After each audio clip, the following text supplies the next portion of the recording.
Երևանում ժամը 15-ն է, FM 107-ի եթերում Արմ ռադիոյի լրատվականը շարունակում է աշխատանքը, ստուդիայում է Ջիրայր Ոսկանյանը, այս թողարկմանը մահացել է ակադեմիկոս Մանվել Զուլալյանը, արտակարգ իրավիճակ հայ-վրացական սահմանին, Չելյաբինսկում ռուսների թիվը գնալով նվազում է, հայերի թիվը աճում, այժմ այս եւ այլ թեմաների մասին առավել մանրամասն։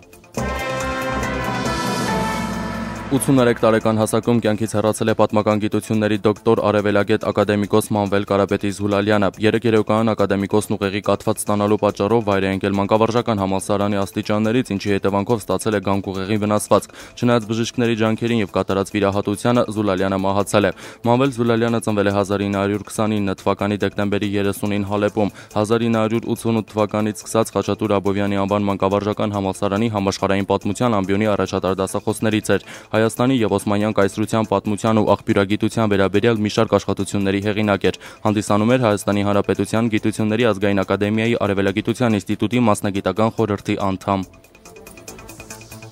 Հայ-վրացական սահմանին Բագրատաշանի անցակետի մոտ վրացական կողմում կանգնած է Ստամբուլից Երևան ուղևորներ տեղափոխող ավտոբուսը։ 47 ուղևորները գերի են պահվում ավտոբուսի Թուրքիա-վրացի երկու վարորդների կողմից։ Ինչպես Նյուզայեմի տեղեկացրել էր արտաքին գործերի նախարարության մամուլի խոսնակ Տիգրան Բալայանը, ավտոբուսի վարորդների նման պահվածքը պայմանավորված է նրանով, որ նրանք չեն ստացել աշխատավարձ ուղևորով փոխադրող ընկերությունից։ Բալայանը նաև տեղեկացրել է, որ Վրաստանում Հայաստանի Հանրապետության հյուպատոսությունը տեղում փորձում է լուծել խնդիրը։ Բանն այն է, որ ուղևորափոխադրումներ իրականացնող ընկերությունը չի վճարել իր աշխատակիցներին նշված վարորդների աշխատավարձը, ինչի պատճառով էլ առաջ է եկել նման իրավիճակ։ Վարորդները հրաժարվում են շարունակել ճանապարհը եւ ուղևորներին թույլ չեն տալիս վերցնել իրենց իրերն ու ապրանքները։ Ռուսաստանում ամփոփում են 2010 թվականի համառուսական մարդահամարի արդյունքները, ինչպես հաղորդում է ռուսական Shelf A կայքը, ամփոփման արդյունքում նոր հետաքրքիր տվյալներ են բացահայտվել։ Պարզվել է, որ Չելյաբինսկի մարզի տարածքում գնալով կրճատվում է ռուսների, թաթարների, ուկրաինացիների, գերմանացիների թիվը։ Այսպես, վերջին 8 տարվա ընթացքում 5%-ով կրճատվել է ռուսների թիվը։ Կայքն ընդգծում է, որ վերջին 8 տարվա ընթացքում միայն հայերի թիվն է ավելացել, այն էլ ավելի քան 8%-ով։ ԱՄՆ պետքարտուղարություն Հրանտ Դինքի գործը քննելու համար անհրաժեշտ է անկախ դատական համակարգ։ ԱՄՆ պետքարտուղարությունը հայտարարել է, որ իրենք պարզ հասկացրել են Թուրքիային Հրանտ Դինքի գործը քննելու համար անհրաժեշտ է անկախ դատական համակարգ։ Այդ մասին հունվարի 19-ին ճեպազրույցում հայտարարել է պետքարտուղարության պաշտոնական ներկայացուցիչ Վիկտորիա Նուլանդը։ Մենք կանոնավոր կապ ենք հաստատել Թուրքիայի կառավարության եւ այդ այլ հարցերի կապակցությամբ։ Ես կցանկանայի նշել, եւ Թուրքիայի կառավարությունը եւ Դինքի ընտանիքը սպասում են, որ գործն ի վերջո քննվելու է Թուրքիայի վերաքննիչ դատարանում, ասել է նա։ Նուլանդը շեշտել է, որ Վաշինգտոնը հասկացրել է, որ թե այդ եւ թե մյուս գործերի դիտարկման համար անհրաժեշտ է անկախ դատական համակարգի առկայություն, քանի որ դա վճռական դեր է խաղում բոլոր երկրների առողջ դեմոկրատիայի համար, այդ թվում Թուրքիայի հարցում։ Պատասխանելով այն հարցին, թե արդյոք Վաշինգտոնը կարծում է, որ Թուրքիայում գործում է հենց նման դատական համակարգ, Նուլանդը նշել է. Թուրքիան պարտավոր է երաշխավորել, որ իրենց դատական գործընթացները համապատասխանում են այդ չափանիշներին։ Նշենք, որ հունվարի 17-ին թուրքական դատարանը Յասին Հայալին մեղավոր է ճանաչել Հրանտ Դինքի սպանության կազմակերպման մեջ եւ դատապարտել ցմահ բանտարկության։ Հանցագործության մասնակիցներից Էհրան Թունջելը դատապարտվել է 10 տարի 6 ամսվա բանտարկության Մակդոնալդսում պայթյունի համար, սակայն դատարանը նրան ազատելու որոշում է կայացրել։ Մյուս 19 ամբաստանյալի վրայից հանվել են ահաբեկչական խմբավորման անդամ լինելու մեղադրանքները եւ արդարացրել։ Իսկ այժմ առաջարկում եմ հետևել Ռուսաստանի ձայնին, որը կներկայացնի միջազգային մամուլը եւ իրադարձությունները։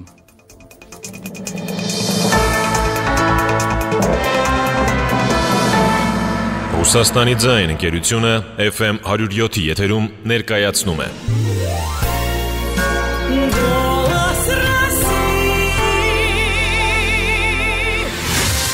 Обзор прессы։ Ռուսաստանի ձայն ընկերությունը ներկայացնում է մամուլի տեսություն։ Մոլդովայում ընդդիմությունը սկսում է բողոքի անժամկետ ակցիաներ պահանջելով իշխանությունների հրաժարական, փոխանցում է ՏԱՐՏԱՍ-ը։ Այս մասին 3 մամուլի ասուլիսում հաղորդել է երկրի խոշորագույն կոմունիստների կուսակցության ղեկավար Վլադիմիր Վորոնինը։ Մենք հանրահավաքներ կկազմակերպենք ողջ երկրով մեկ, միակ օրակարգով, անհանդուրժողականություն, իշխանություններին խորհրդարանի լուծարում, ինչպես նաև ազնիվ ժողովրդավարական ընտրությունների կազմակերպման համար պայմանների ստեղծում, ասաց Վորոնինը։ Նա նկատեց, որ կոմունիստները պատրաստ են սատարել բոլոր կուսակցությունների եւ կազմակերպությունների բողոքը, որոնք ի պաշտպանություն են ելել սահմանադրությանը։ Վորոնինի խոսքով կոմունիստներին վճռական գործողությունների են դրդել վերջին իրադարձությունները, երբ Մոլդովայում տապալվել էին նախագահական ընտրություններ, ինչից հետո իշխանությունները հայտարարեցին, որ պատրաստվում են այդ հարցը հանել հանրաքվեի ապրիլ ամսին։ Այլևս այս խորհրդարանը լիազորությունների երկարացման ոչ մի ժամկետ չի կարող ունենալ։ Այդ պատճառով էլ չի կարող լինել ոչ մի հանրաքվե, առավելևս սեպտեմբերին արտահերթ նախագահական ընտրություններով, ասաց Վորոնինը։ ՌԻԱ Նովոստին փոխանցում է, որ Լատվիայի սահմանադրական դատարանն այսօր քննարկելու է Սեյմի падգամավորների հայտարարությունը, որոնք խնդրանքով դիմել են դատարանին ճանաչել փետրվարի 18-ին նշանակված համազգային հանրաքվեն հակասահմանադրական եւ դադարեցնել այն։ Եթե դատարանը այդպիսի որոշում կայացնի հօգուտ խորհրդարանականների, կենտրոնական հանրական հանձնաժողովը ստիպված կլինի կատարել այդ որոշումը։ Հանրապետության նախագահ Անդրիս Բերզեշը նախորդին հայտարարել է, որ այդ հանրաքվեն պետք է կայանա, սակայն ինքնանձամբ չի սատարում ռուսերեն լեզվին երկրորդ պաշտոնականի կարգավիճակի տրամադրումը եւ պատրաստ է հրաժարական տալ, եթե դա իրականություն դառնա։ Իր հերթին համազգային քվեարկության նախաձեռնողներից մեկը Վլադիմիր Լինդերմանը հայտարարել է, որ հանրաքվեի չեղյալ հայտարարումը կառաջացնի բողոքի զանգվածային ակցիաների ալիք։ Մենք թույլ չենք տա, որ Լատվիայի քաղաքացիների գրեթե 200,000 ստորագրություն աղբանոց նետվի։ Եթե սահմանադրական դատարանը տեղի տա падգամավորների քաղաքական ճնշմանը, մենք ստիպված կլինենք փողոց դուրս գալ եւ իհարկե գործելու ենք օրենքի համապատասխան, նկատեց նա։ Վրաստանի հանրապետական ընդդիմադիր կուսակցության ղեկավարներից մեկը Պաատա Զաքարեշվիլին հայտնել է այն 4 պատճառները, որոնցով Միացյալ Նահանգների նախագահ Բարակ Օբաման որոշել է հունվարի 30-ին ընդունել վրաց նախագահ Միխայել Սահակաշվիլուն։ Ընդդիմադիրի կարծիքով Միացյալ Նահանգների նախագահը չի ուզում Վրաստանին զենք վաճառել, այդ պատճառով էլ կկարգավորի խնդիրը Սահակաշվիլու հետ ընդամենը մեկ լուսանկարով, հասկանալով, որ Վրաստանի նախագահի համար երկրի շահերից շատ ավելի կարևոր է մեկ լուսանկարը Բարակ Օբամայի հետ։ Այս հանդիպմամբ Միացյալ Նահանգների նախագահը նաև կչեզոքացնի հնարավոր հայտարարությունները հանրապետականների կողմից, որոնք Միացյալ Նահանգների նախընտրական քարոզչության ժամանակ կարող են խոսել նրա մասին, որ դեմոկրատները հեռացել են հավատարիմ դաշնակցից Վրաստանից, ասում է Զաքարեշվիլին եւ հավելում, որ երրորդ պատճառն է Իրանը։ Օբամայի հետ լուսանկարի համար Սահակաշվիլին պատրաստ է անտեսել Վրաստանի շահերն ու հեռանկարները ու սպասարկել Միացյալ Նահանգների շահերը Իրանի դեմ։ Իսկ հեռանկարում Վրաստանին լավ հարաբերություններ են անհրաժեշտ Իրանի հետ։ Օբամաներն ու Սահակաշվիլիները գալիս ու գնում են, իսկ Վրաստանն ու Իրանը մնում են, ասաց Պաատա Զաքարեշվիլին։ Եվ չորրորդ պատճառը նրա խոսքով Վրաստանում առաջիկա խորհրդարանական ընտրություններն են եւ հաջորդ տարի նախագահականները։ Անդիմադիրը նկատել է, որ Ամերիկան կողմ է Վրաստանում նորմալ, լուրջ եւ ժողովրդավարական բարեփոխումներին։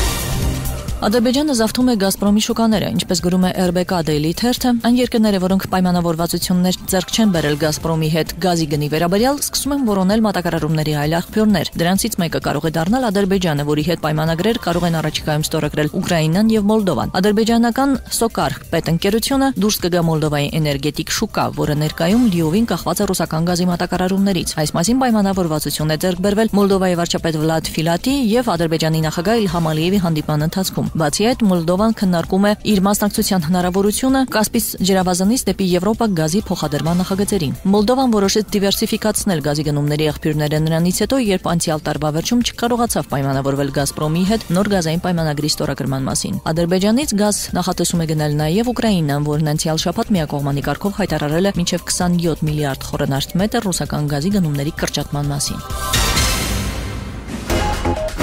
Для 160 стран мира на 38 языках планеты вещает голос России. Голос России. Радио большой страны.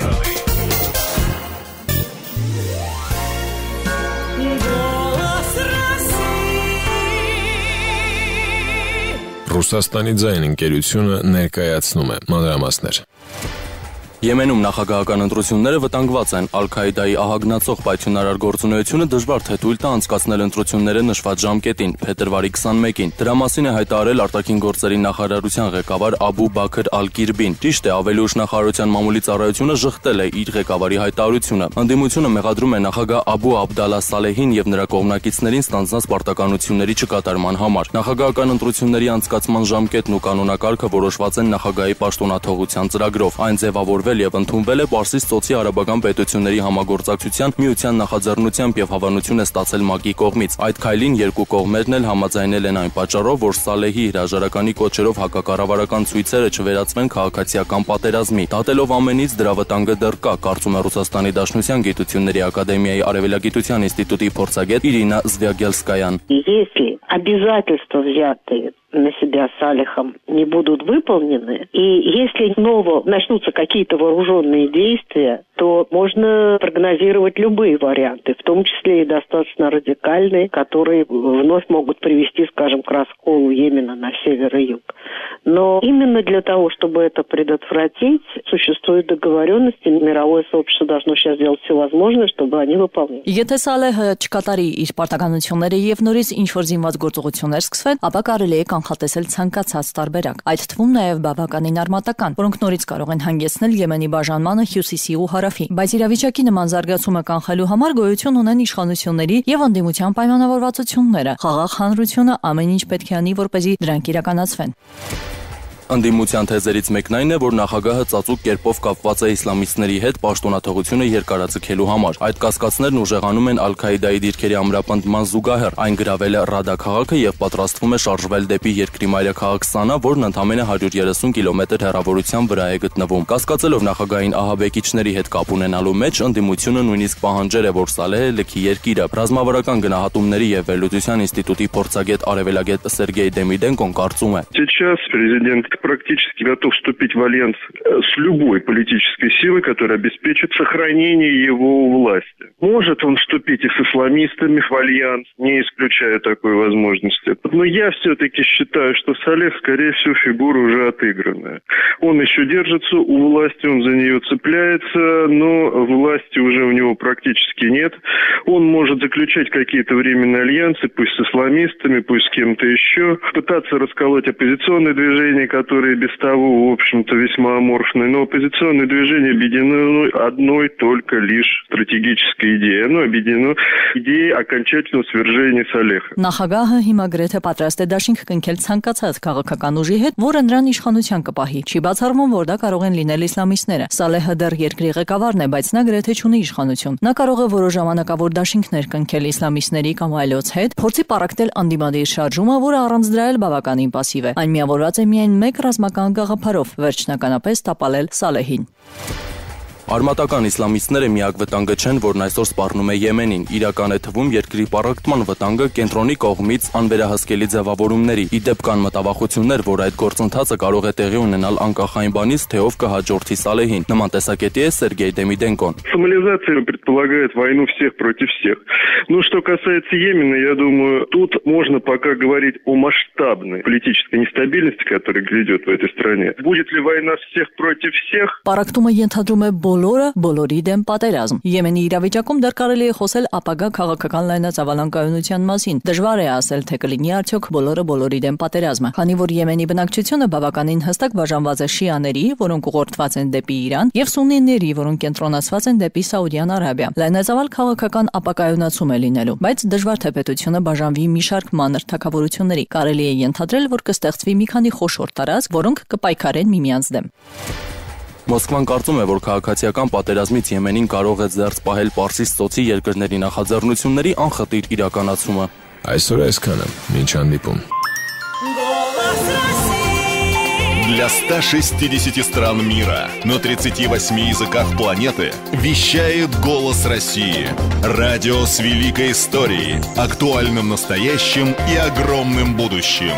«Голос России». Радио большой страны. Իսկ այժմ առաջարկում եմ ծանոթանալ տեղական տպագիր մամուլին։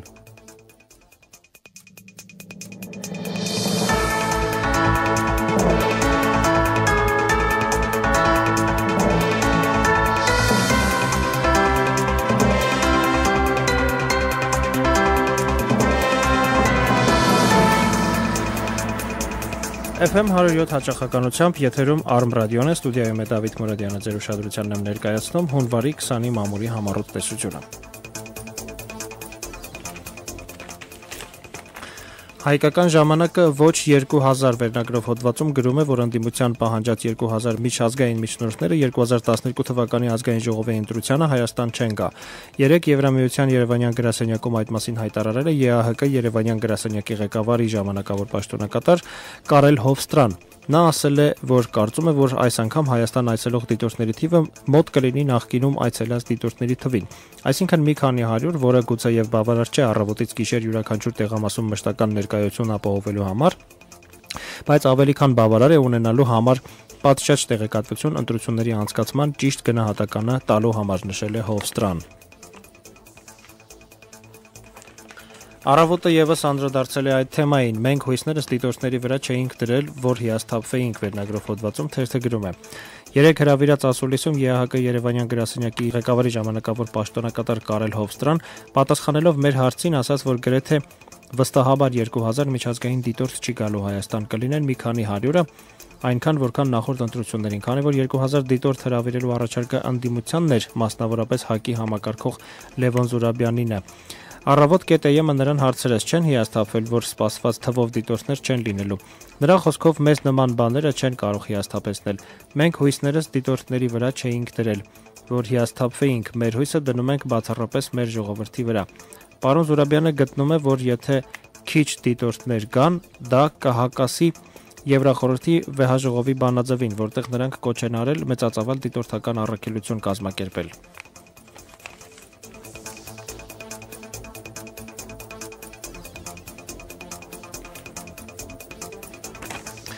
Հրապարակ օրաթերթը գրում է. տարիներ շարունակ կառավարության շենքի մոտ բողոքի ակցիա անող հաշմանդամ օդաչուների հարցը չլուծող կառավարությունը հավանաբար հույս ունի, որ այս մարդիկ կամաց կծերանան ու կհեռանան այս աշխարհից։ Իսկ իրենք էլ կազատվեն այս ամենիցից եւ եւս մեկ հոգսից։ Արդյոք այս մի խումբ մարդկանց խնդրի լուծումն այդքան բարդ է, որ համաձայն են ամեն 5 շաբթի նրանց տեսնել Հանրապետության հրապարակում, լսել նրանց թուք հումորն ու անեծքները, բայց այդ գումարները չհատկացնել, որ նրանք արժանապատիվ ծերություն ունենան, իսկ իրենք հանգիստ կյանք։ Ժողովուրդ օրաթերթը գրում է. Ժողովրդի Հայաստանի Հանրապետության կառավարությանը մոտ կանգնած աղբյուրները փոխանցում են, որ Հայաստանի վարչապետ Տիգրան Սարգսյանը վերջին ժամանակներս ընտրել է մի քանի նախարարների, որոնց հետ առավել շատ է գերադասում շփվել։ Նրա սիրելի նախարարները համարվում են Արդարադատության նախարար Հրայր Թովմասյանը, ՀՀԿ-ականներ Կրթության եւ գիտության նախարար Արմեն Աշոտյանը, էկոնոմիկայի նախարար Տիգրան Դավթյանը։ Ըստ լուրերի, բացի վիսկիի նկատմամբ ընդգծված հարգալից վերաբերմունքից, այս նախարարներն այլ ընդհանուր հետաքրքրություններ էլ ունեն Տիգրան Սարգսյանի հետ։ Նրանք հաճախ են ինտելեկտուալ քննարկումներ անում, անգամ եթերից դուրս, եւ անզեն աչքով նկատվում է, որ այս խումբը մյուս նախարարներին հիմնականում ճակերտավոր վերևից է նայում։ Նրանք գործող կառավարության յուրայիններն են, նշում է Ժողովուրդ օրաթերթը։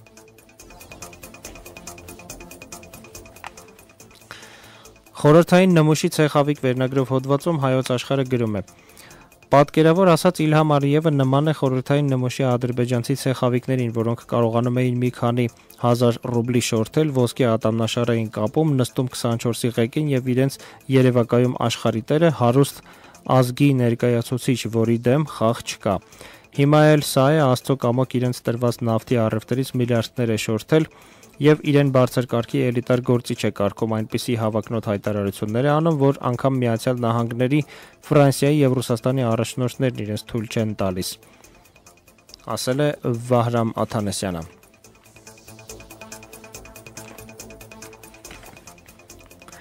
Ազգ օրաթերթը այս ընտրությունները անսպասելի ընթացքի ներուժ ունեն վերնագրով հոդվածում գրում է. Եվրոպայի անվտանգության եւ համագործակցության կազմակերպության ժողովրդավարության հաստատությունների եւ մարդու իրավունքների գրասենյակի ներկայացուցիչը երկու շաբաթից կժամանի Հայաստան եւ նրա այցի ընթացքում գուցե հայտնի լինի, թե միջազգային դիտորդների ինչ թիվ եւ որ կառույցներից կժամանի Հայաստանի խորհրդարանական ընտրությունները դիտարկելուն։ Մինչ այդ դեռ կարելի է ցանկություններ բարձրացնել, որ յուրաքանչյուր ընտրատարածքում մեկ դիտորդ գոնել լինի թվով 2000-ից ավելի դիտորդ։ Թեև մեր անձնական դիտարկումները գնովը հոդվածագիրը ցույց են տալիս, որ միջազգային դիտորդներից շատերը որքան էլ փորձառու չեն կարողանում խորանալ եւ հասկանալ հայկական բազմածալ ընտրակեղծիքների բուն բովանդակության մեջ եւ նրանց աչքը տեսնում է միայն ընտրությունների անցկացման թվյացալ հանդարտությունը։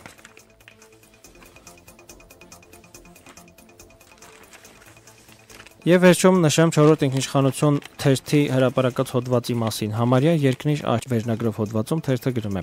Ամփոփելով 2011 թվականը Սփյուռքի նախարարությունը որպես կարևոր ձեռքբերում նշել է այն փաստը, որ նախարարությունում խախտումներ եւ չարաշահումներ չեն գրանցվել։ Թերթը մեկնաբանում է. մեր մեջ ասած սա իսկապես լուրջ ձեռքբերում է կամ էլ հակառակը ստուգող մարմինների լուրջ թերացումն է։ Խնդիրն այն է, սակայն, որ Սփյուռքի նախարարության գործունեության ծրագրում գրված չէ, որ նախարարության գործունեության հիմնական նպատակը խախտումների եւ չարաշահումների բացառումն է։ Եթե նման բան գրված լիներ, կասեինք, որ նախարարությունը փաստորեն պատվով կատարել է հիմնական խնդիրը, գրում է 4-րդ ինքնիշխանությունը։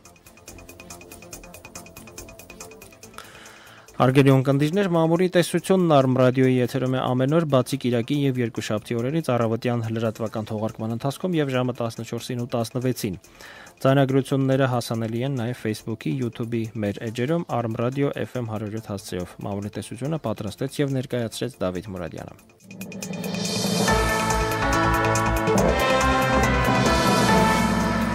Դուք լսում եք FM 107-ը Arm ռադիոյի լրատվական թողարկումը շարունակում է աշխատանքը։ Հայաստանն ու Վրաստանը մասամբ ազատ, Լեռնային Ղարաբաղն ու Ադրբեջանն անազատ։ Freedom House-ը Հարավային Կովկասում առաջընթաց չի արձանագրել։ Freedom House միջազգային իրավապաշտպան կազմակերպությունը հրապարակել է Ազատությունն աշխարհում 2012-ին զեկույցը։ Զեկույցում Հայաստանի գնահատականը մնացել է անփոփոխ։ Անցյալ տարվա նման Հայաստանը գնահատվել է որպես մասամբ ազատ երկիր։ Զեկույցի հեղինակները նշում են, որ այս խմբում ընդգրկված երկրները որպես կանոն տուժում են կոռուպցիայից։ Անփոփոխ է մնացել նաև Լեռնային Ղարաբաղի գնահատականը, որն ընդգրկված է վիճահարույց տարածքների ցանկում։ Զեկույցում Ղարաբաղը բնութագրվել է որպես անազատ երկիր, որտեղ բացակայում են հիմնական քաղաքական իրավունքները, իսկ քաղաքացիական ազատությունները շարունակաբար ոտնահարվում են։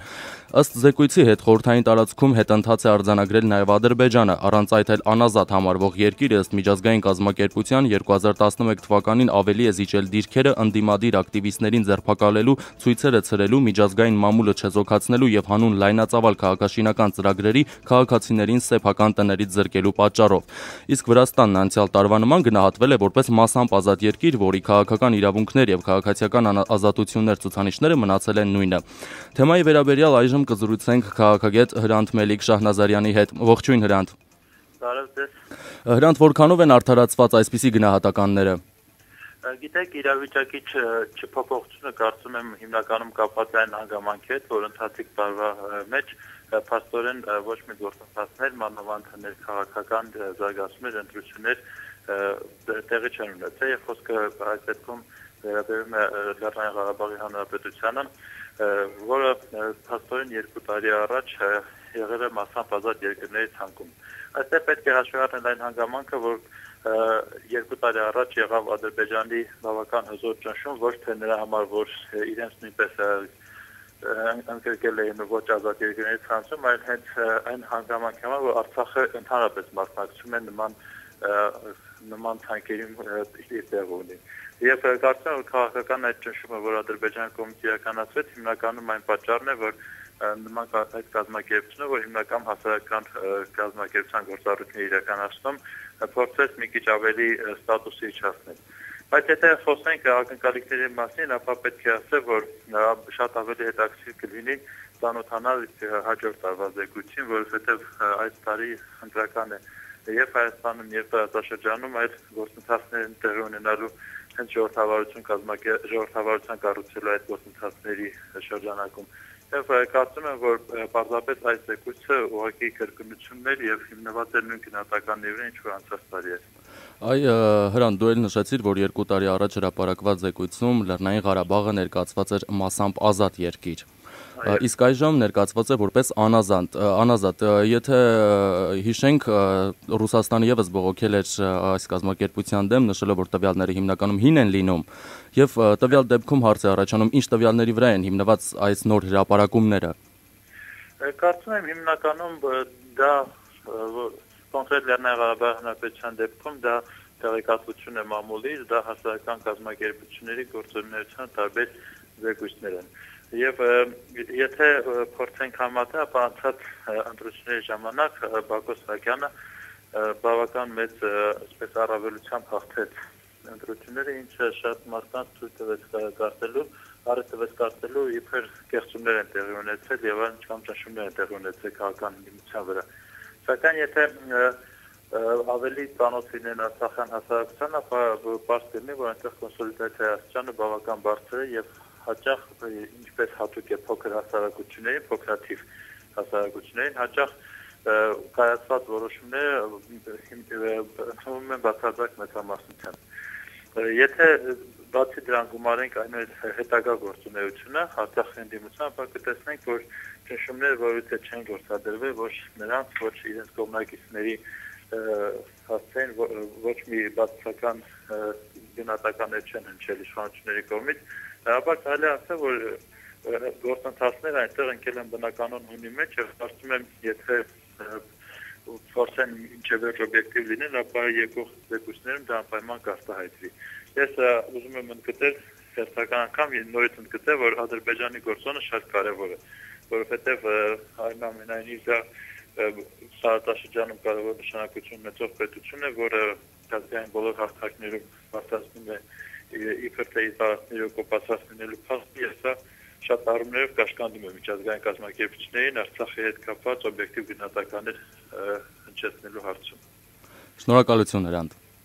Հիշեցնեմ, որ մեկնաբանում էր քաղաքագետ Հրանտ Մելիք Շահնազարյանը։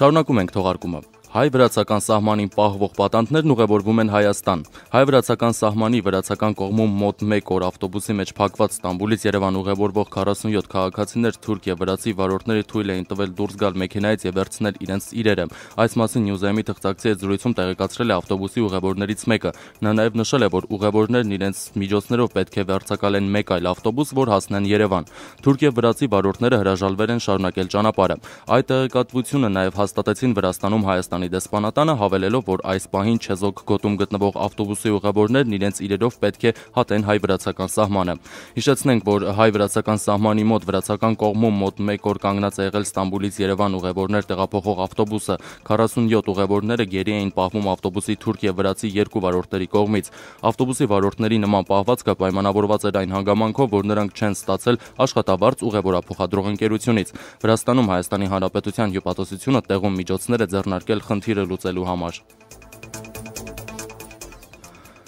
Կովկասի մահմեդականների վարչության պետ Ալլաշուքյուր Փաշազադեն Վրաստան-Ադրբեջան միջխորհրդարանական բարեկամական խմբի ղեկավար Ֆրիդոն Թուդայի հետ Բաքվում տեղի ունեցած հանդիպման ժամանակ հանդես է եկել Հայաստանն ու հայերը երբեք Վրաստանի բարեկամ չեն դառնա սադրիչ հայտարարությամբ։ Այս մասին հայտնում է ադրբեջանական ԱՊԱ լրատվական գործակալությունը։ Հանդիպման ժամանակ Փաշազադեն նշել է, որ վրաց-ադրբեջանական հարաբերությունները մշտապես բարձր մակարդակի վրա են եղել, ինչը դրականորեն է անդրադառնում երկու պետության զարգացման վրա։ Բաքվի հունվարյան ողբերգությունից առաջ Խորհրդային բանակը 1980 թվականի ապրիլի 9-ին առաջինը նման ողբերգություն է իրագործել Թիֆլիսում, ասել է Փաշազադեն եւ հայտարարել, թե Հայաստանն ու հայերը երբեք Վրաստանի բարեկամ չեն դառնա։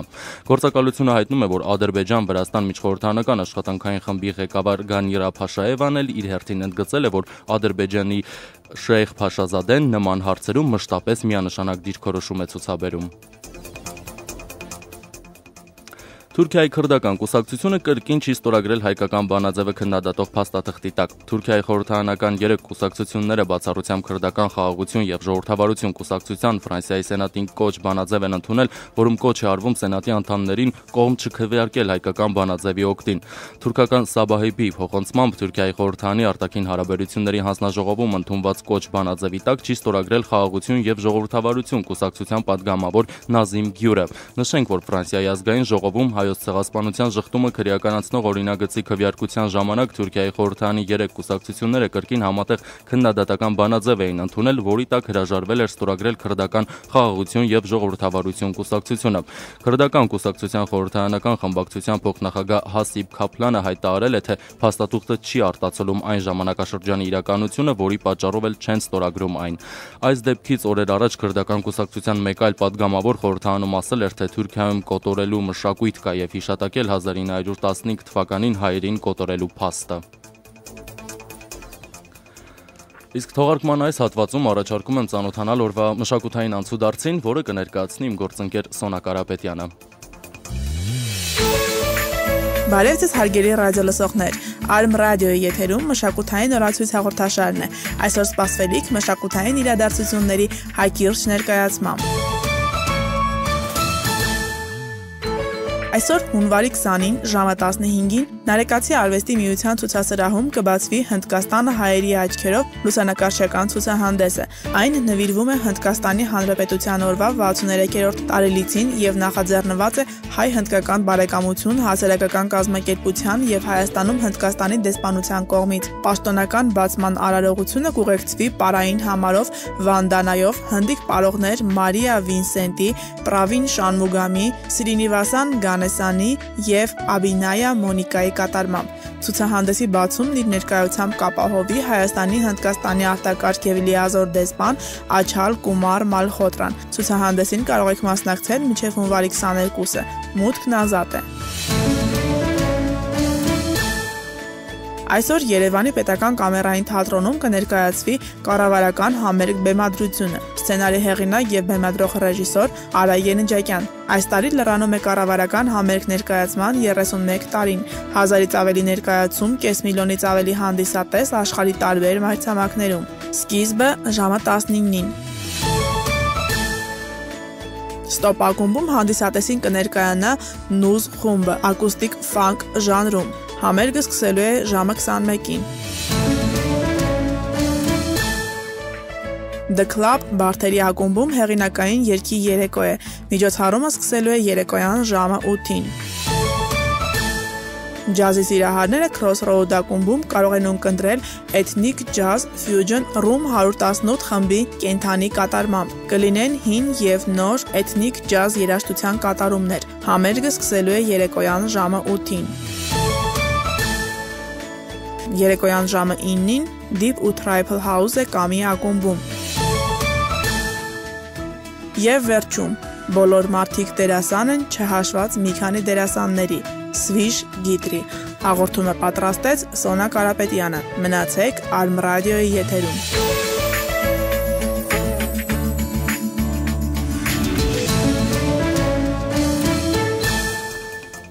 Շարունակում ենք թողարկումը։ Սոչիի հայերի միության ակցիային, որով վերջիններս ստորագրություններ են հավաքում դիմելու Ռուսաստանի Պետդումային հայոց ցեղասպանության շղթումը քրեականացնող օրինագծի ընդունման խնդրանքով միանում են ոչ միայն հայկական գազམ་ակերպությունները։ Ակցիային միանալու մասին են հայտարարել նաև Սոչիի շապսուգական մշակութային եւ սոցիալական զարգացման հասարակական բարեգործական Նարթհասե հիմնադրամը, Կուբանի կազակական բանակի Սևծովյան կազակական օկրուգի Լազարյան շրջանի համայնքը եւ Սոչիի հույների միությունը։ Հունվարի 17-ի դրությամբ նախաձեռնությանը միացել է 26 հասարակական կազմակերպություն, 5 տպագիր հանդես եւ 13 ինֆորմացիոն ռեսուրս։ Միությունը նախատեսում է նաեւ հայոց ցեղասպանության 100-ամյա տարելիցին նվիրված միջոցառումների անցկացում ողջ Ռուսաստանի Դաշնությունում։ Դինքի հիշատակի բազմահազարանոց ցույցերը միջազգային լրատվամիջոցների աչքերով։ Միջազգային մամուլը հեղեղված է Հրանտ Դինքի սպանության 5-րդ տարելիցի կապակցությամբ Թուրքիայում եւ ողջ աշխարհում հիշատակի միջոցառումների մասին հրապարակումներով։ Հունվարի 19-ին Ստամբուլի փողոցներ են դուրս եկել հազարավոր ցուցարարներ հարգի տուրք մատուցելու երկլեզու ակոս շաբաթաթերթի հայազգի գլխավոր խմբագրի հիշատակին բողոքի ձայն բարձրացնելով 5 տարի շարունակվող դատական գործընթացի արդյունքում հրապարակված վճռի դեմ։ ABC News-ի հեռուստատեսային հեռարձակումներում հաղորդվել է, որ գրեթե 20,000 մարդ է միացել ցույցին։ Դինքի այրին Ռաքելն իր երեխաների հետ ցույցի ժամանակ պահել են պաստառներ, որտեղ գրված է եղել «Մենք չենք մոռանա, մենք չենք ների»։ ABC News-ում տեղ գտած հրապարակումում խոսվում է նաև ցուցարարների մասին, որոնք գոչել են «Բոլորս հայ ենք, բոլորս դինք ենք»։ CharlotteObserve.com-ը հրապարակել է Դինքի սպանության պատմությունը ու կրկին անդրադարձ կատարել Ստամբուլի փողոցներում հունվարի 19-ի ցուցարարներին, որոնք բողոքում էին Թուրքիայի քրեական դատարանի դեմ։ Այն մերժել է հետաքննել, արդյոք սպանությունը անօրինական ցանցի կողմից իրականացված դավադրություն է եղել։ Ֆրանսիայի նախագահ Նիկոլա Սարկոզին Թուրքիայի վարչապետ Ռեջեփ Թայիփ Էրդողանին նամակ է ուղարկել, որում անդրադարձել է հունվարի 23-ին ֆրանսիական սենատում քննարկվելիք ցեղասպանությունների շղթումը քրեականացնող օրինագծին եւ դրա հետ կապված երկու երկրի հարաբերությունների հետագա ճակատագրին։ Այս մասին տեղեկացնում է CNN թուրք լրատվականը։ Ըստ աղբյուրի նամակում մասնավորապես ասվում է. գրում եմ մի օրինագծի մասին, որ քննարկվելու է սենատում եւ երկու երկրի հարաբերությունների տեսանկյունից շատ կարեւոր է։ Նախ ասեմ, որ օրենքի նպատակը ֆրանսիական հասարակության մեջ երկար ժամանակ ժամանակ առկա հերքման զգացումը հաղթահարելը եւ 100 տարվա պատմություն ունեցող վերքերը բուժելն է։ Սա ճանաչված բոլոր ցեղասպանություններին ուղղված ընդհանրական մի օրինագիծ է։ Օրինագծի տեքստում ոչ մի ժողովուրդ եւ պետություն նշանառված չէ, որովհետեւ մենք շատ լավ հասկանում ենք նաեւ թուրք ժողովրդի առաջին աշխարհամարտի տարիներին եւ Օսմանյան կայսրության կործանման ժամանակ ապրած ցավը։ Գիտեմ, որ պատմության հետ առերեսվելը հեշտ չէ, նշել է Ֆրանսիայի նախագահ Նիկոլա Սարկոզին։ ՄԱԿ-ի անվտանգության խորհրդում հունվարի 19-ին Հարավային Աֆրիկայի նախագահությամբ տեղի ունեցել քննարկում նվիրված օրենքի գերակայության թեմային, որի ընթացքում ելույթով հանդես է եկել ՄԱԿ-ում Հայաստանի Հանրապետության մշտական ներկայացուցիչ դեսպան Կարեն Նազարյանը։ Նա իր խոսքում նշել է, որ Հայաստանը կարևորում է օրենքի գերակայության խրախուսումը միջազգային խաղաղության ու անվտանգության պահպանման ու ամրապնդման եւ մարդու իրավունքների պաշտպանության տեսանկյունից, քանի որ դրանց ու մասնավորապես ժողովուրդների ինքնորոշման իրավունքի ոտնահարումը հանգեցնում է տարածաշրջանային հակամարտությունների։ Կարեն Նազարյանը նաև նշել է, որ իր հերթին միջազգային հումանիտար իրավունքի պահպանումը կարևոր է օրենքի գերակայությունն ապահովելու համար ինչպես հակամարտության, այնպես էլ հետկոնֆլիկտային իրավիճակներում ու վերահաստատել, որ այս համատեքստում առանձնակի ուշադրություն պետք է դարձնել քաղաքացիական բնակչության պաշտպանության հիմնախնդիրներին։ Դեսպան Նազարյանն անդրադարձել է նաև անպատժելիության հարցին ու ողջունել այն փաստը, որ ՄԱԿ-ի անվտանգության խորհուրդը շարունակում է իր գործունեության կենտրոնում պահել պետությունների պատասխանատվությունն անպատժելիությանը վերջ տալու, ցեղասպանությունների ու մարդկության դեմ հանցագործություններ գործած անձանց նկատմամբ հետաքննություն վարելու ու պատասխանատվության ենթարկելու հարցերը։ Իսկ այժմ առաջարկում եմ ծանոթանալ սպորտային նորություններին, որոնք կներկայացնի իմ գործընկեր Հրայր Նազարյանը։ Բարև ձեզ հարգելի ռադիո լսողներ, Արբ ռադիոյի եթերում մարզական տեղեկություններով Հրայր Նազարյանն է, թողարկման այս հատվածում կանդրադառնանք հետևյալ թեմաներին։ Նիկիտա Սիմոնյանը արժանացավ ֆուտբոլում մարդկայնության համար մրցանակի։ Առաջատարներն ամենուր երկուսն են, անդրադարձ շախմատային կրքերին։ Ռուսները վստահում են Հայրապետյանին։ Այժմ այդ եւ մյուս իրադարձությունների մասին ավելի մանրամասն։ Ռուսական ֆուտբոլի 100-ամյակին նվիրված միջոցառումների շրջանակում ֆուտբոլում դրսևորած մարդկային մոտեցման համար ձևակերպման հատուկ մրցանակի առաջին դափնեկիրն է Ռուսաստանի ֆուտբոլային միության առաջին փոխնախագահ Նիկիտա Սիմոնյանը։ Պարգևը խորհրդային անվանի ֆուտբոլիստին եւ մարզչին է հանձնել մեր մյուս ճանաչված հայրենակից կինոռեժիսոր Կարեն Շահնազարովը։ Անվանակարգի դափնեկիրներ են հայտարարվել նաեւ FIFA-ի նախագահ Յոզեֆ Բլաթերը եւ UEFA-ի ղեկավար Միշել Պլատինին։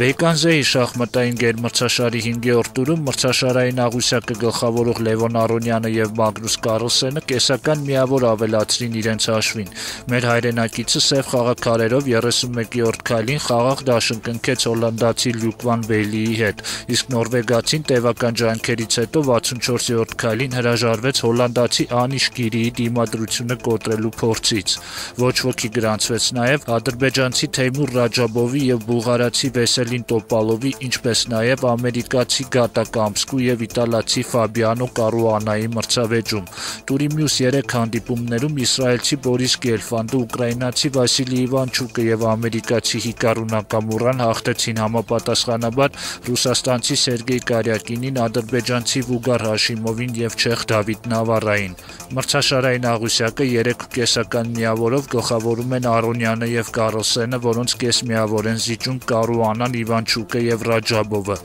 Իրենց անվան դիմաց 2.5 միավոր են գրանցել Գելֆանդը, Գիրին, Նակամուրան, Տոպալովը եւ Վան Բեյլին։ Կամսկին եւ Կարյակինը վաստակել են 2, Հաշիմովը 1.5, իսկ Նավարան 1 միավոր։ 6-րդ տուրում Արոնյանը սպիտակներով կմրցի Հաշիմովի հետ։ Մրցաշարի C խմբում 3-րդ պարտությունը կրեց Էլինա Դանելյանը, որը սպիտակներով 69-րդ քայլին զիջելով Շվեդիան ներկայացնող Հանս Տիկանենին 1 միավորով 12-ից 14-րդ տեղերն է բաժանում հոլանդացիներ Աննե Հաստի եւ Պիտեր Հոփմանի հետ, իսկ առաջատարն է 5 միավոր վաստակած ռուսաստանցի Մաքսիմ Տուրովը։ Երկիշխանություն է նաև Երևանում ընթացող շախմատի Հայաստանի կանանց եւ տղամարդկանց բարձրագույն խմբի առաջնություններում։ 8-րդ տուրը նշանավորվեց կանանց մրցաշարի առաջատարներ Մարիա Կուրսովայի եւ Աննա Հայրապետյանի սպասված հանդիպումով, որը ի հայտ չբերեց հաղթողին։ Այդպիսով առաջնության ավարտից 2 տուր առաջ նշված շախմատիստները 6.5 միավորով շարունակում են կիսել առաջին հորիզոնականը։ Նրանց մոտակա հետապնդողներ Լիաննա Աղաբեկյանը եւ Շուշաննա Սարգսյանը վաստակել են 4.5 միավոր։ Նարինե Գասպարյանը եւ Եվգենիա Դոլուխանովան ունեն 3.5, Լիա Մարտիրոսյանը եւ Անահիտ Խարատյանը 3, Նաիրա Մովսիսյանը 2.5, Հասմիկ Ղամբարյանը 1.5, իսկ Մարիա Գևորգյանը 1 միավոր։ Տղամարդկանց առաջնությունում Տիգրան Պետրոսյանը հաղթելով Հրանտ Մելքումյանին վերջինիս փոխարինեց առաջին հորիզոնականին։ Առաջատար դիրքում է նաեւ երկրի գործող չեմպիոն Ռոբերտ Հովանիսյանը, որը ինչպես եւ Պետրոսյանը վաստակել է 5 միավոր։ Ենթաառաջատարներն են 4.5 միավոր վաստակած Հրանտ Մելքումյանը եւ Զավեն Անդրեասյանը, ինչպես նաեւ Սամվել Տեր-Սահակյանը, որն ունի 4 միավոր։ Մրցաշարային աղյուսակը ամբողջացնում են Ավետիք Գրիգորյանը, Արտաշես Մինասյանը, Արման Փաշիկյանը 3.5, Հրայր Սիմոնյանը եւ Կարեն Գրիգորյանը 2.5, Լևոն Բաբուջյանը 1.5 միավորով։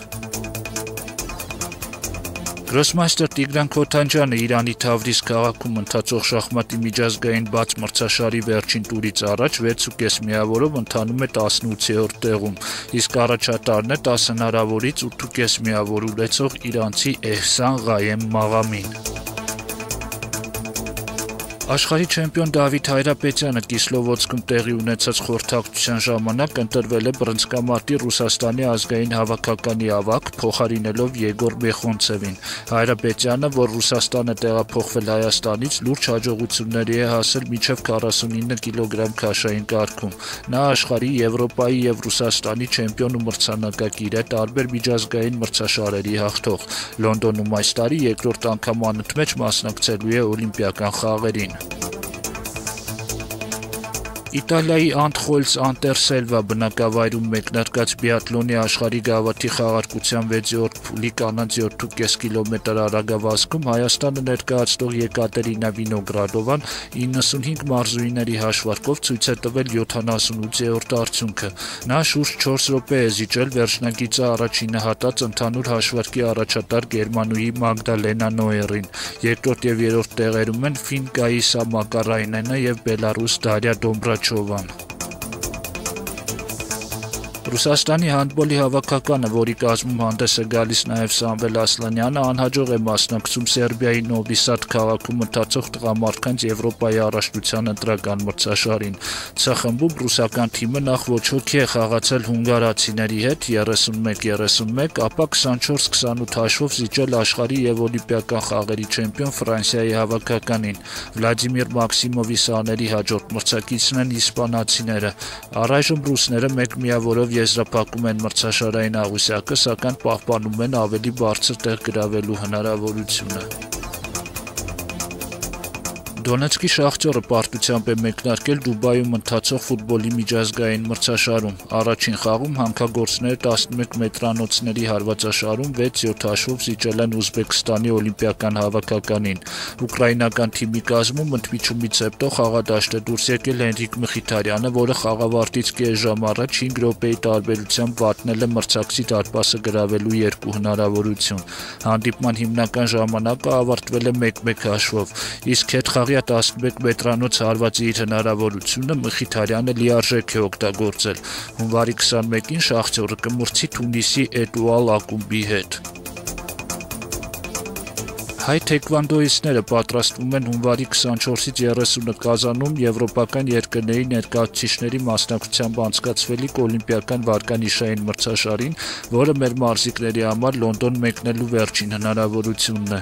Հայ մարզիկները չեն մասնակցել անցյալ տարի Բաքվում տեղի ունեցած համաշխարհային դասակարգման մրցաշարին։ Օլիմպիական ուղեգիրն ստանալու եվրոպացի մարզիկների մասնակցությամբ մրցաշարի յուրաքանչյուր քաշային կարգում առաջինից երրորդ տեղ գրավողները ընկերները։ Հավաքականի գլխավոր մարզիչ Գևորգ Դանելյանը մրցավայր է ուղեկցելու երևանցիներ Եվրոպայի երիտասարդների 2010 թվականի չեմպիոն Հայկա Սամվելյանին եւ աշխարհամասի 2008 թվականի չեմպիոն Արման Երեմյանին, որոնք հանդես են գալու համապատասխանաբար 58 եւ 80 կիլոգրամ քաշային կարգերում։ Նրանք վերջին շրջանում ուսումնամարզական հավաքներ են անցկացրել Թեհրանում։ Առայժմ օլիմպիական ուղեգրեր են նվաճել 6 մարզաձևերում մասնագիտացած 11 հայ մարզիկներ։ Այս ժամին նախատեսել ենք այսքանը, կհանդիպենք նաև երեկոյան լուրերի հիմնական թողարկման ժամանակ։ Դուք լսում եք FM 107-ը, շարունակում ենք Արմ ռադիոյի լրատվական թողարկումը։ Թուրքական պարբերական Իլհամ Ալիևից եղբայրական պահվածք չտեսանք։ Թուրքական առցանց լրատվամիջոցներում տարածվել է Yeni Shafak օրաթերթի սյունակագիր Չեթինե Չեթինի հրապարակած նյութը, որում խստորեն դատապարտվում է Ադրբեջանի ոչ եղբայրական պահվածքը Թուրքիայի հանդեպ։ Թուրք հոդվածագիրը նկատել է տալիս, որ թուրքերի եղբայր եւ բարեկամ համարվող Ադրբեջանը բավականաչափ հակազդեցություն չցուցաբերեց Ֆրանսիայի ազգային ժողովի կողմից Հայոց ցեղասպանության հերքումը քրեականացնող օրինագծի ընդունմանը։ Ավելին, Ադրբեջանի առաջին տիկին Մեհրիբան Ալիևան շարունակում է ղեկավարել ֆրանս-ադրբեջանական բարեկամության միջխորհրդարանական խումբը։ Հրապարակման մեջ մեջբերվել են Բաքվի պասիվությունը քննադատող մի շարք տեսակետներ, մասնավորապես Մեծ Միություն կուսակցության նախագահ Մուստաֆա Դեսչիդինը ասել է հետևյալը. Օրինագծի թեմայով ադրբեջանցի հասարակությունը Թուրքիայի կողքին գտնվեց եւ Ֆրանսիայի արածի հանդեպ հակակրանք ցուցաբերեց, իսկ ադրբեջանական իշխանություններն իրենց վարքում չարտացոլեցին սեփական ժողովրդի տրամադրվածությունը։ Ադրբեջանի ժողովուրդը քաջ գիտի, որ Ղարաբաղի հարցում Թուրքիան իրենց կողքին է եւ ոչ միայն դա, ազերիներին չկորցնելու համար Հայաստանի հետ սահմանը չբացեցինք, բայց Ադրբեջան պետությունն այդ ամենը կարծես չնկատելու է տալիս։ Իրականում Բաքուն պետք է ասեր, եթե Ֆրանսիան հակաթուրքական որոշում ընդունի, ապա մենք կընդդիմանանք, բայց այդպես չարվեց, այդպես չասվեց։ Թեմայի առնչությամբ իր դժգոհությունն է հայտնել նաև թուրք միջազգայնագետ Մեսուդ Հաքբջաշանը, ասելով, որ պաշտոնական Բաքվի պահվածքը սխալներով լի է։ Հայոց ցեղասպանության հարցը միայն Թուրքիայի խնդիրը չէ, այլ նաև Ադրբեջանի։ Կարծում եմ ներկա իրավիճակն Ադրբեջանի արտաքին քաղաքականությունում եղած սպասելիքներից է բխում։ Ըստ իս նախագահ Ալիևը Ռուսաստանի հետ հարաբերությունները վնասելուց զգուշանալու պատճառով է նման քաղաքական կուրս որդեգրել, նշված է թուրքական պարբերականում։ Ցեղասպանությունների շղթումը քրեականացնող օրինագիծը հիշողության օրենք չէ, այս մասին հայտարարել է Ֆրանսիայի Սենատի նախագահ Ժան-Պիեր Բելը։ Խոսքը չի գնում հիշողության օրենքի մասին։ Ես պատկանում եմ մի քաղաքական ուժի, որը որոշել է պաշտպանել այդ օրինագիծը։ Ես էլ նույն դիրքորոշմանն եմ, հայտարարել է Բելը։ Քննարկման ժամանակ մենք արտահայտում ենք մեր կարծիքները, իսկ հիմա արդեն հայտնել եմ, սակայն հիմա արդեն ընտրության պահն է եւ ես կրկին կատարել եմ իմ ընտրությունը, հավելել է Բելը։ Ֆրանսիայի կողմից ճանաչված ցեղասպանությունների շղթումը քրեականացնող օրինագիծը կդրվի Սենատի քվեարկությանը հունվարի 23-ին։ Այն ազգային ժողովի հավանությանն արդեն արժանացել է 2011 թվականի դեկտեմբերի 22-ին։ Օրինագիծը 1 տարվա ազատազրկման եւ 45,000 եվրո տուգանք է սահմանում Ֆրանսիայում ընդունված ցեղասպանությունների շղթման համար։ Այժմ տեղեկացնեմ եղանակի մասին։ Հանրապետության տարածքի զգալի մասում հունվարի 20-ին սպասվում է ձյուն, ինչպես տեղեկացնում է Հայաստանի Հանրապետության արտակարգ իրավիճակների նախարարությունը, հունվարի 21-ի գիշերը Սյունիքում սպասվում է ձյուն, առանձին վայրերում մառախուղ։ Հունվարի 21-ի ցերեկը 22-ից 24-ին սպասվում է առանց տեղումների եղանակ։ Քամին հյուսիս-արևմտյան 5-ից 10 մետր/վայրկյանում, 20-ին առանձին վայրերում ուժգնացում 20-ից 25 մետր/վայրկյանում։ Լեռնային շրջաններում եւ լեռնանցքներում կդիտվի բուք, օդի ջերմաստիճանը հունվարի 20-ին կնվազի 5-ից 6, 21-ի գիշերը 2-ից 4, 22-ի ցերեկը եւ 23-ին կբարձրանա 2-ից 4 աստիճանով։ Իսկ այժմ առաջարկում եմ հետևել տնտեսական նորություններին, որոնք կներկայացնի իմ գործընկեր Սիրանուշ Ոսկանյանը։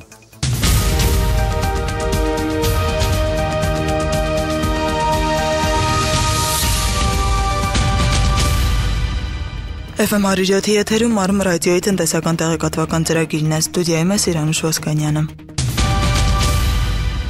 2012 թվականի հունվարի 1-ի դրությամբ հանրապետության գազահամակարգին միացված է եղել 625,711 բաժանորդ։ Հայրուս գազարդ փակbaşնետիրական ընկերության փոխանցմամբ նախորդ տարվա ընթացքում ընկերության փաստացի գազասպառող բաժանորդների թիվն ավելացել է 12854-ով, այդ թվում 2336-ը դեկտեմբեր ամսին, որը տարվա ամիսների արդյունքներով հանդիսանում է ամենաբարձր ամսական ցուցանիշը։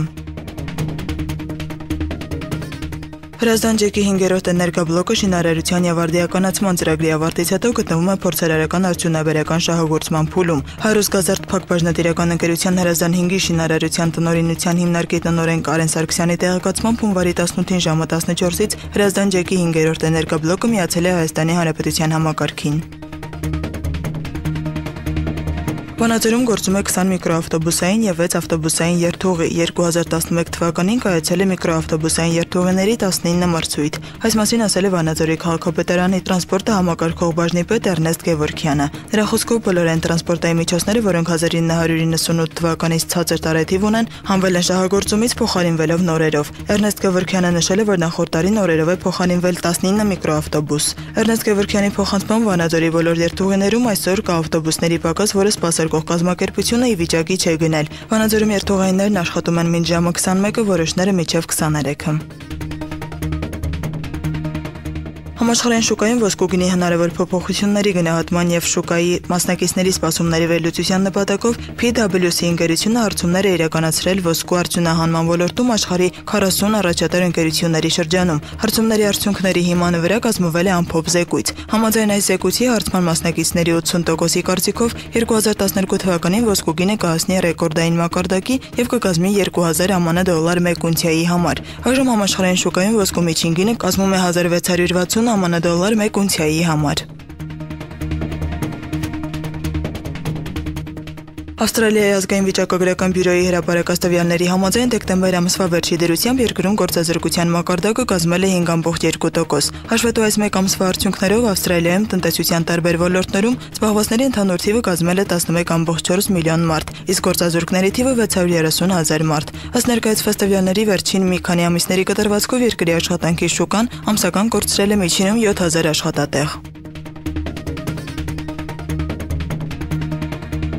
ԱՄՆ կոնգրեսի ներկայացուցիչների պալատի անդամների զգալի մասը դեմ է քվեարկել ԱՄՆ նախագահ Բարակ Օբամայի կողմից առաջադրված նախագծին, որը նախատեսում է ԱՄՆ-ի պետական պարտքի վերին սահմանի բարձրացում եւս մեկ մակարդակով։ Այս որոշմանը դեմ են արտահայտվել 415 կոնգրեսականներից 239։ Ենթադրվում է, սակայն, որ ԱՄՆ պետական պարտքի վերին սահմանի բարձրացման մասին որոշումը այնուամենայնիվ կմտնի ուժի մեջ։ ԱՄՆ սենատը, որը գլխավորում է ԱՄՆ դեմոկրատական կուսակցությունը, պատրաստակամություն է հայտնել կողմ քվեարկել այս նախագծին։ 2011 թվականի ամռանն ԱՄՆ-ն կրկին հայտնվել էր տեխնիկական դեֆոլտի եզրին եւ երկրի պետական պարտքի վերին սահմանի բարձրացման ուղղության որոշումը ընդունվել էր միայն երկարատև բանակցությունների արդյունքում։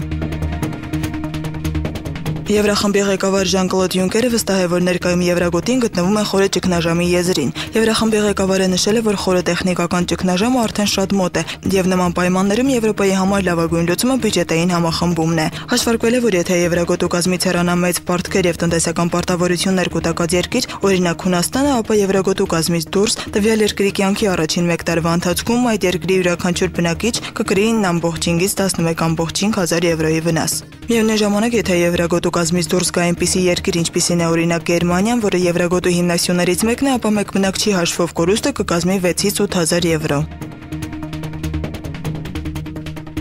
Գերմանական RWE ընկերության մոտեցումը Նաբուկո գազատարի նախագծին փոփոխվում է։ Չորեքշաբթի օրը RWE ընկերության տնօրեն Գուրգեր Գրոսմանը հայտարարել է, որ ընկերությունը կարող է հրաժարվել Նաբուկո գազատարի նախագծից։ Գերմանական RWE ընկերությունը Նաբուկոյի խոշոր բաժնետերերից է։ Նրան է պատկանում նախագծի 16.67% բաժնեմասը։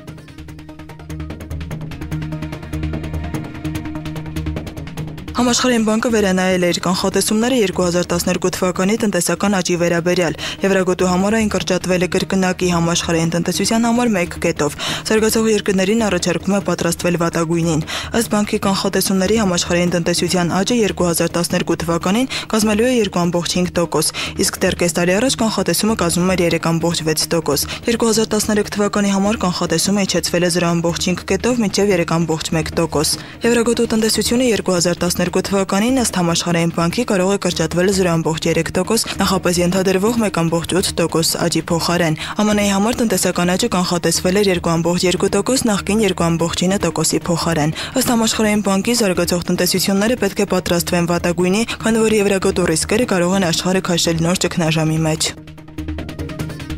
2011 թվականի արդյունքներով ամերիկյան eBay ինտերնետային ընկերության զուտ շահույթը աճել է 79%-ով եւ կազմել 3.23 միլիարդ ԱՄՆ դոլար։ Հաշվետու այս մեկ տարում ընկերության հասույթը աճել է 27%-ով եւ կազմել 11.65 միլիարդ դոլար։ Այս մասին նշվում է ընկերության կողմից հրապարակված ամփոփ ֆինանսական հաշվետվության մեջ։ Ամերիկյան eBay ինտերնետ աճուրդային ընկերությունը, որը հիմնադրվել է 1995 թվականին, աշխատում է 3 հիմնական սեգմենտներում՝ ինտերնետ առևտուր, էլեկտրոնային վճարումներ եւ հեռահաղորդակցություն։ FM 107-ի լրատվությանը կարող եք հետևել նաև համացանցում, YouTube-ում, Facebook-ում եւ Twitter-ում, փնտրելով Arm Radio FM 107։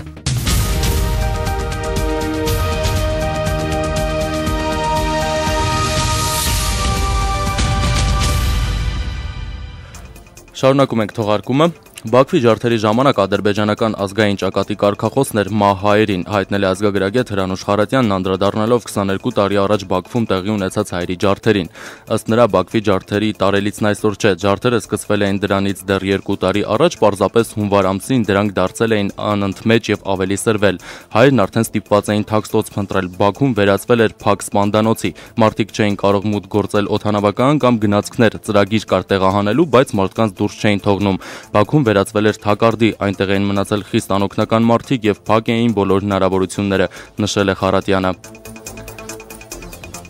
Այժմ տաղավարում է իմ գործընկեր Աննա Ավագյանը, որը պատրաստվում է ներկայացնել ԱՊՀ եւ միջազգային լուրերը։ Ողջույն Աննա։ Ողջույն Ժիրայր։ Ինչ կառանձնացնես այս ժամի համար։ Կառանձնացնեմ այն, որ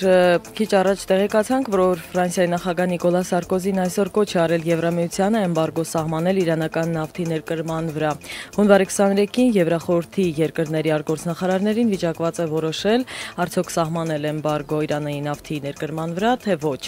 Մինչ այդ Իրանը զգուշացրել էր, որ այդ դեպքում ի պատասխան կփակի Հորմուզի նեղուցը։ Եվ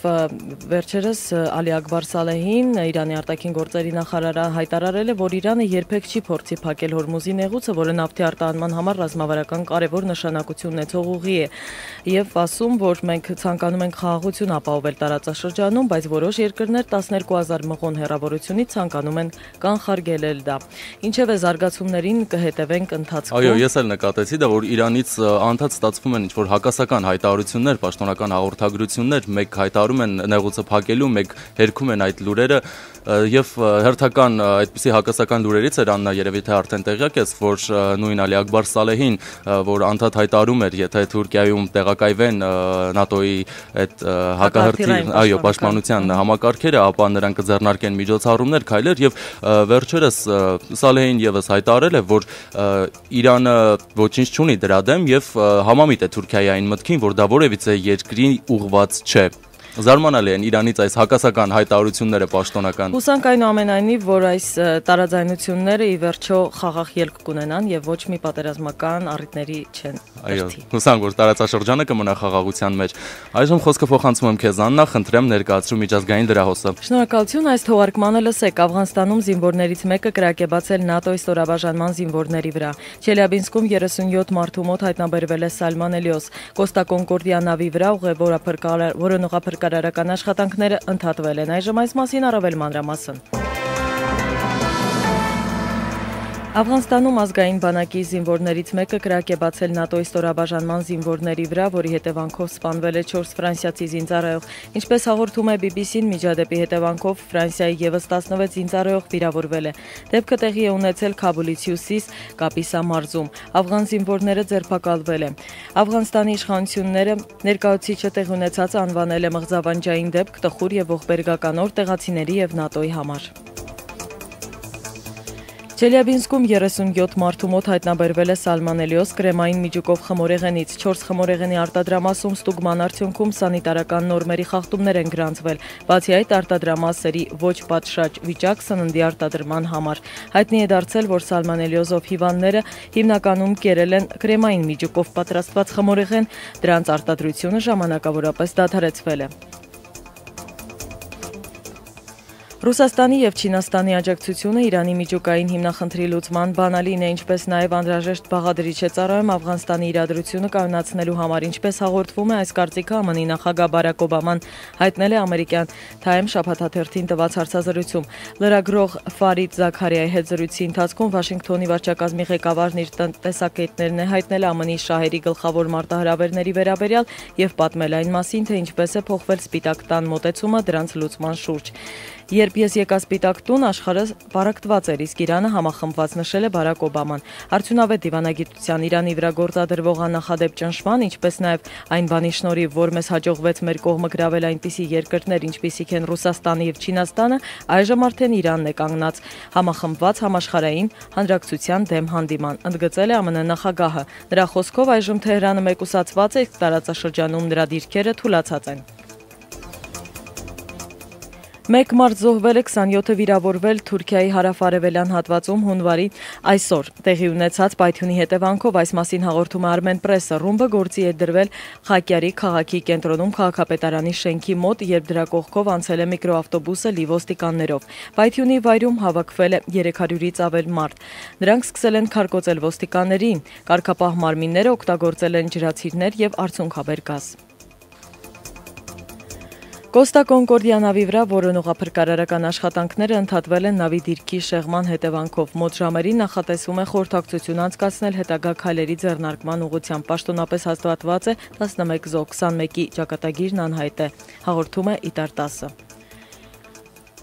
Այսքանը միջազգային լրահոսից, շարունակեք հետևել Arm Radio FM 107 լրատվականի աշխատանքին։ Մինչ հանդիպում։